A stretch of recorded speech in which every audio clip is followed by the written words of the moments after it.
There is a clear message that is coming through. This is becoming a pandemic of the unvaccinated. We are seeing outbreaks of cases in parts of the country that have low vaccination coverage because unvaccinated people are at risk, and communities that are fully vaccinated are generally faring well. A pandemic of the unvaccinated, as described today by the CDC director as the highly contagious Delta variant, has led to a startling rise in COVID cases, a nearly 70% jump in 1 week, with COVID hospitalizations and deaths on the rise again, too. But she says the more than 153 million fully vaccinated adults across the U.S. remain protected. Still, amid a recent rise in community transmission, Los Angeles County, the largest in the nation, is reviving precautions for everyone, bringing back its indoor mask mandate tomorrow for residents, regardless of their vaccine status. Let's turn to someone we trust, Dr. Erwin Redlener, professor of pediatrics at the Albert Einstein College of Medicine, founding director of the National Center of Disaster Preparedness at Columbia University, and an MSNBC public health analyst. Dr. Redlener, let me just start with the kinds of questions I get all the time. When will kids younger than 12 be able to get vaccinated if the parents want them to? Yeah, so let's deal directly with that, Nicole. And that is going to happen sometime before the end of this year or maybe into early 2022. So any hopes for getting younger children vaccinated by school starting this fall is probably not realistic. But that's, I think, the timetable that we should expect. So that said, is the Delta variant more dangerous to kids? Is that why you're seeing these cases like what we have in Mississippi? Or is it more contagious, so anyone unvaccinated is more susceptible? The latter is true. Anyone not vaccinated is definitely going to be more contagious. However, we're also watching a pretty concerning trend, Nicole, where we're having younger and younger people get sick with the Delta variant, and they're being admitted to the hospital. We're talking about people in their 20s and 30s.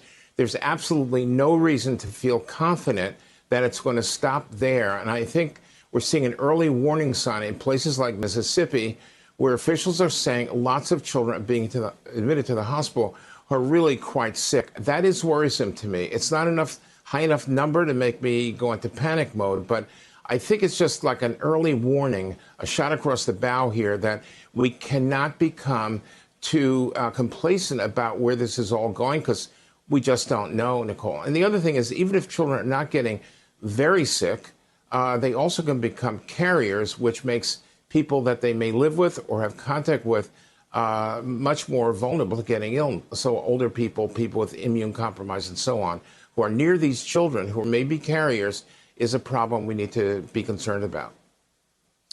Could you talk about people who are vaccinated getting COVID and testing positive? I know there were some baseball players this week that tested positive. I mean, can you get COVID after you're vaccinated?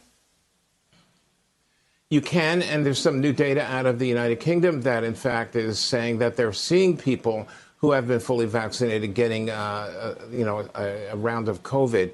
And I think that is also something to worry about. But the problem in the U.S., Nicole, is that we have such a crazy patchwork of places that are vaccinated, communities that, by and large, are not vaccinated. We have different rules and guidelines coming out in Los Angeles, as you just pointed out.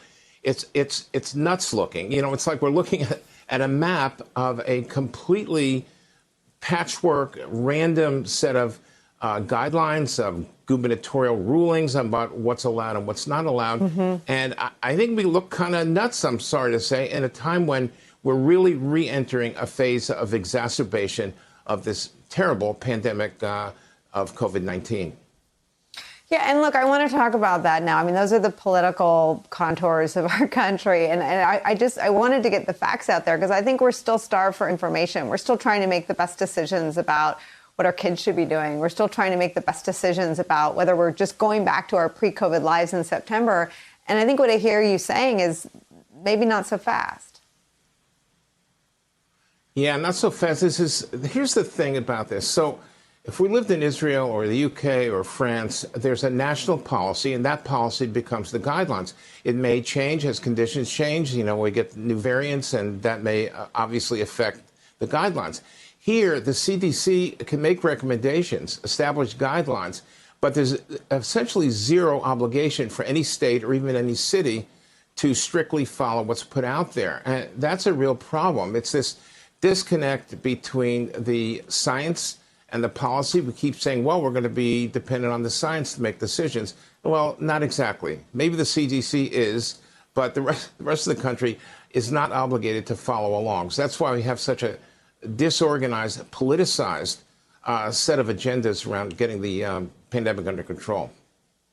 And it leaves us susceptible to what the president diagnosed today as Facebook killing people. Facebook has responded. I'm not going to read the whole thing, but they basically said, we will not be distracted by accusations which aren't supported by facts. The fact is more than 2 billion people have viewed authoritative information about COVID and vaccines on Facebook. I mean, the problem isn't aren't the billions of people that looked at good information. The problem are these numbers. Let me put up the state-by-state vaccination rates. Tennessee, 47% of adults are vaccinated. 49% in South Carolina, 46% in Louisiana, 42% in Alabama, 54% in Kansas. I mean, the problem is, the other close to 60% in some of these states are getting their disinformation from Facebook. And I wonder if you think that this White House and this administration being more aggressive with disinformation will save lives. Well, I think it's been really incredibly irresponsible by those big social media platforms, especially Facebook. I really wish they would take control over this. They are able to take control now, I guess, over allowing certain people to post. But I think we need a much better system of accountability by Facebook that is somehow assessing whether they're dealing with absolute, let's call it, BS or something resembling truth, because many people are 100% relying on Facebook to get their information, and much of it is just absolute informational garbage. And I think it's affecting the ability of America, really, to protect us from getting into a very serious new wave of COVID-19. It's a disaster for us. I hit you, Dr. Redlener, with a lightning round. I want to give you the last word. Any thoughts about this moment?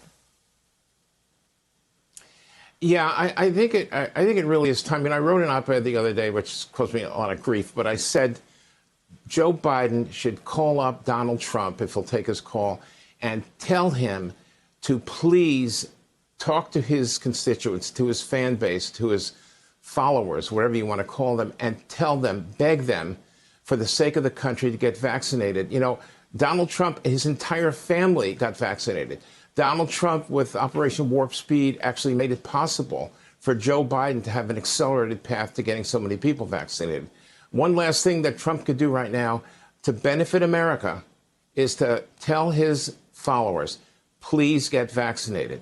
He used a lot of, I didn't agree with almost everything in his administration, but now it's time for him to step forward and do the right thing, I think, if he'll do it.